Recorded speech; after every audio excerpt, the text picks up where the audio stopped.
Buletin Pagi 19 Disember bersama saya Marsila Hassan. Tajuk utama pagi ini. Datuk Seri Ahmad Zahid Hamidi serah tugas Presiden UMNO kepada timbalannya.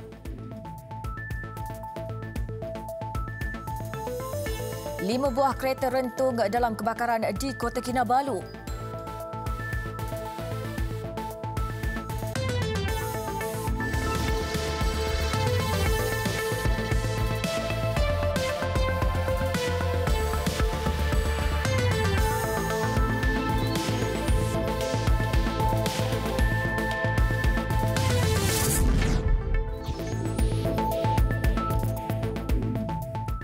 Assalamualaikum dan salam sejahtera. Presiden UMNO Datuk Seri Ahmad Zahid Hamidi malam tadi mengumumkan timbalannya. Datuk Seri Muhammad Hassan akan menjalankan tugas Presiden susulan kemelut yang melanda parti itu. Sehubungan itu, beliau berharap semua polemik mengenai kepimpinan ditamatkan dan mahu kepimpinan di peringkat akar umbi memberi fokus kepada memperkukuhkan parti. Datuk Seri Ahmad Zahid memaklumkan perkara itu menerusi satu kenyataan medianya. Beliau juga menyeru supaya tiada lagi tindakan keluar parti daripada ahli parlimen dan ahli Dewan Undangan Negeri UMNO selepas ini. Katanya akar umbi amat mengharapkan pimpinan UMNO bersatu hati menterjemahkan hala tuju parti sesuai dengan slogan baru UMNO Bangkit. Sementara itu, Datuk Seri Ahmad Zahid ketika bersiaran langsung di Facebook UMNO Online menjelaskan bahawa terdapat 5 golongan dalam parti itu ketika ini. Ia termasuk golongan yang tegar UMNO dan tidak mahu Parti Melayu itu bergabung dengan mana-mana parti. 4 golongan lain ialah pihak yang mahu UMNO bekerjasama dengan Presiden Bersatu, gabungan dengan PKR serta golongan yang menyokong gabungan dengan PAS dan menentang sebarang kerjasama dengan DAP. Katanya beliau menghormati keputusan oleh Ketua Sayap dan Bahagian untuk menang semula dalam pilihan raya umum ke-15 dan tidak bergabung dengan mana-mana parti.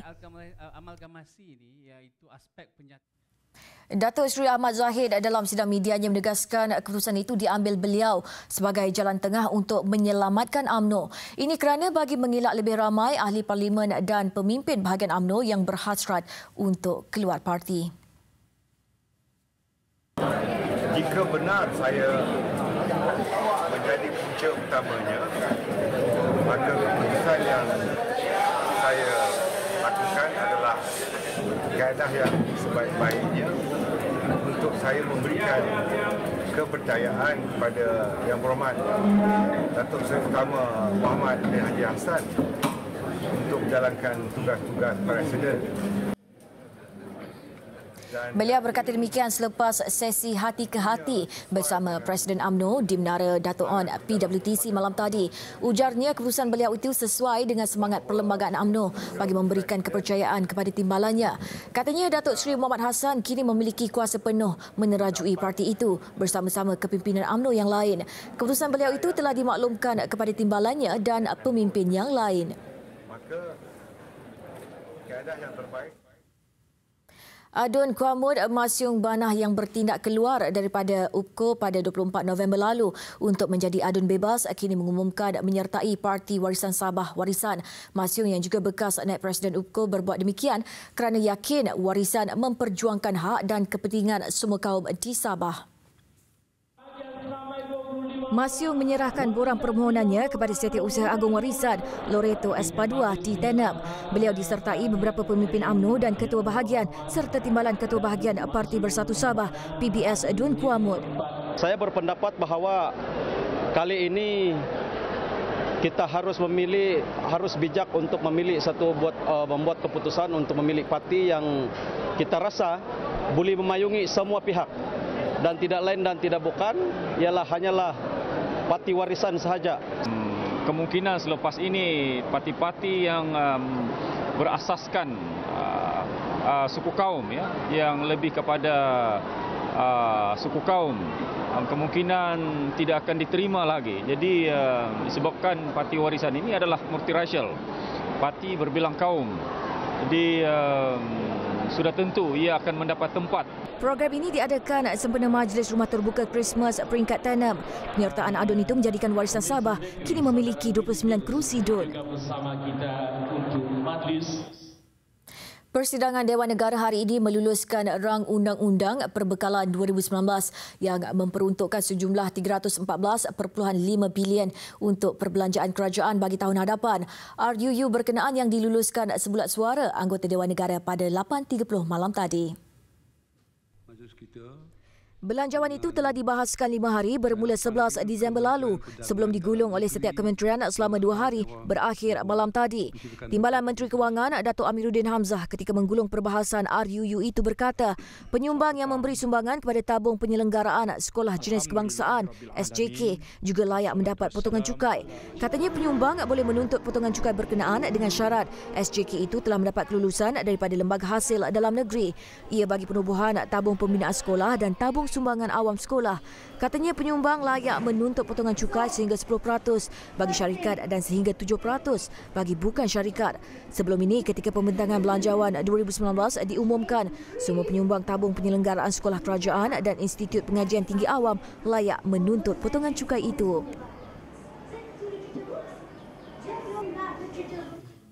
Majlis Agama Islam dan Adat Istiadat Melayu Kelantan (MAIK) sebagai pentadbir tanah wakaf sudah menyerahkan pengurusan sebahagian tanah yang menjadi tapak Mahat Darul Anwar kepada Yayasan Islam Kelantan (YIK).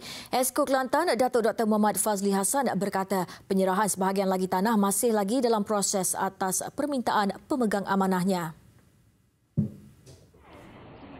Menurut Datuk Dr. Muhammad Fazli, dakwaan bahawa Kerajaan PAS Kelantan mahu merampas Mahat Darul Anwar adalah tidak benar. Sebaliknya, permintaan datang daripada keluarga itu dan waris keluarga besar Nikmatillah yang mewakafkan tapak berkenaan yang mahu sekolah tahfiz itu kembali menjadi institusi pendidikan percuma. Katanya semasa Mahat itu berada di bawah YIK dahulu, bilangan pelajar pernah mencapai lebih 1,000 orang tetapi kini tidak sampai 200 orang. Beliau mengulas pertikaian mengenai pengurusan sekolah agama Pulau Melaka itu yang diasaskan oleh bekas Menteri Besar Allahyarham Datuk Nik Abdul Aziz Nikmat. Jabatan Bomba dan Penyelamat Malaysia JBPM melancarkan tabung Wira Merah untuk orang ramai menghulurkan bantuan kepada waris Allahyarham Muhammad Adib Muhammad Kasim.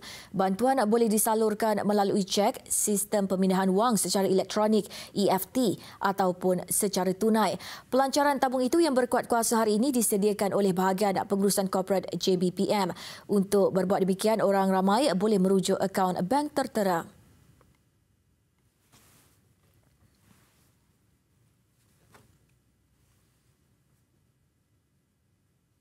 Pengerusi PKR Kedah Datuk Johari Abdul dalam pada itu mahu pihak berkuasa memberikan keutamaan kepada kes pembunuhan Adib. Jelasnya menyegerakan tindakan pendakwaan perlu bagi memastikan harapan rakyat melihat pembunuh Adib diberikan hukuman yang setimpal. Kalau diletakkan prioriti 10 yang paling bawah, 1 yang paling tinggi, saya kata nombor 1. Lain-lain itu kita boleh simpan kejap. Sebab masyarakat sedang menanti bagaimana mungkin seorang pejabat awam yang datang untuk tugas yang mulia, tugas mulia diperlakukan. Ini penting, ini yang penting. Ya. Sebab itu harus berikan prioritas. Baik, panggil semua pihak yang berwajib, panggil semua. Dan saya juga nak minta supaya pihak-pihak yang cuba jadi hero dalam kes ini hentikanlah. Yang dimaksudkan beliau adalah tindakan sebuah jawatan kuasa khas yang mendakwa Allahyarham Adib cedera akibat kemalangan dan bukannya kesan dipukul.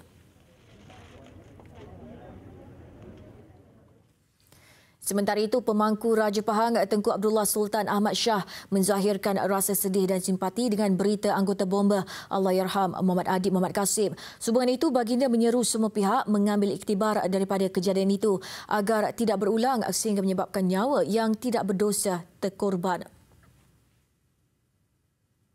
Ini harus jadi satu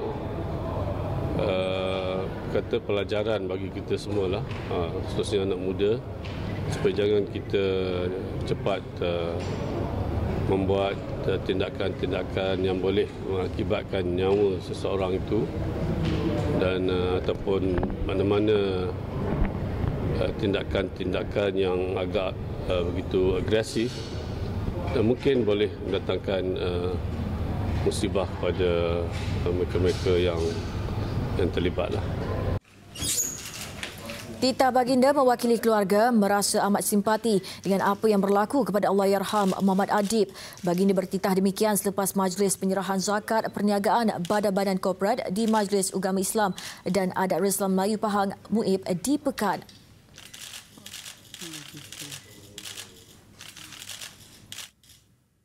Lima buah kereta rentung dalam kebakaran di tempat letak kereta berhampiran sebuah restoran di Luyang, Kota Kinabalu malam tadi.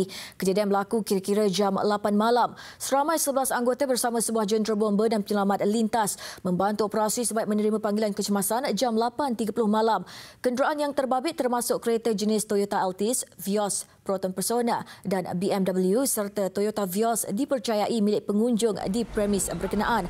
Api dapat dikawal kira-kira setengah jam kemudian sebelum operasi ditamatkan kira-kira jam 10 malam. Tiada sebarang kecederaan dilaporkan. Punca kejadian masih dalam siasatan.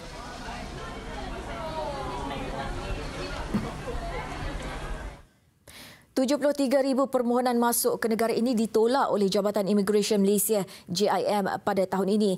Ketua Pengarah Imigresen Datuk Seri Mustafar Ali berkata perkara itu berkait rapat dengan kedaulatan serta keselamatan negara dan mereka yang terbabit diberikan notis penolakan masuk NTL untuk menghalang mereka daripada memasuki negara ini. Jelasnya, antara syarat kemasukan yang dikenakan terhadap pelancong ialah hotel penginapan dan keadaan pasport. Manakala kepada pelajar dan pekerja asing pula ialah surat tawaran dari Institut Pengajian Tinggi dan permit pekerjaan. Antara kesalahan yang dilakukan oleh warga asing yang membawa kepada pengeluaran NTL adalah berpura-pura menjadi pelajar tetapi tidak mempunyai dokumen sah yang menyokong status mereka sebagai pelajar. Malah ada juga yang mendakwa kononnya mereka belajar di institusi pengajian tinggi yang sebenarnya tidak wujud. NTL turut dikeluarkan kepada warga asing yang datang ke negara ini untuk bekerja tetapi tidak diambil oleh majikan mereka. Kita memang memudahkan pengunjung-pengunjung datang ke negara kita, tetapi dalam aspek keselamatan sentiasa kita pantau. Baik pegawai yang terlatih dengan kompetensinya, lebih-lebih lagi dalam equipment dan juga prasarana yang ada. Beliau sebelum itu menghadiri majlis sambutan Hari Immigration 2018 di KLIA.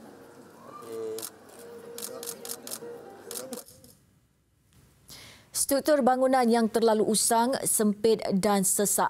Itu sebahagian keadaan di Hospital Tenem Sabah iaitu hospital kedua tertua di negara ini yang dibina pada tahun 1959. Mengambil kira premis itu sudah tidak sesuai, masyarakat di Tenem menggesa kerajaan untuk membina sebuah hospital baru menggantikan hospital berkenaan. Hospital tertua di Sabah ini dilengkapi kemudahan setara hospital lain di negara ini. Namun, saiz bangunannya terlalu kecil dengan setiap wad hanya mampu menempatkan 12 katil pesakit. Tambah menyedihkan sebahagian struktur seperti bumbung di lorong pejalan kaki yang telah rosak. Keadaan di hospital ini mendapat perhatian Menteri Pembangunan Infrastruktur Sabah, Datuk Peter Anthony ketika mengunjungi pesakit sempena sambutan Christmas. Jadi nanti kita minta supaya Menteri Kesihatan kita akan panjangkan mohon kepada Menteri Kesihatan untuk dipindahkan oleh kerana tapak untuk pembinaan yang baru untuk hospital itu sudah tersedia. Mudah-mudahan kita akan laksanakannya dalam seberapa segera. Menurut Datuk Peter, sebuah tapak seluas 12 hektar di Melalap Tenem telah dikenal pasti untuk pembinaan sebuah hospital baru. Sebarang pembangunan baru yang dirancang bakal dilengkapi dengan kemudahan yang jauh lebih baik dan moden.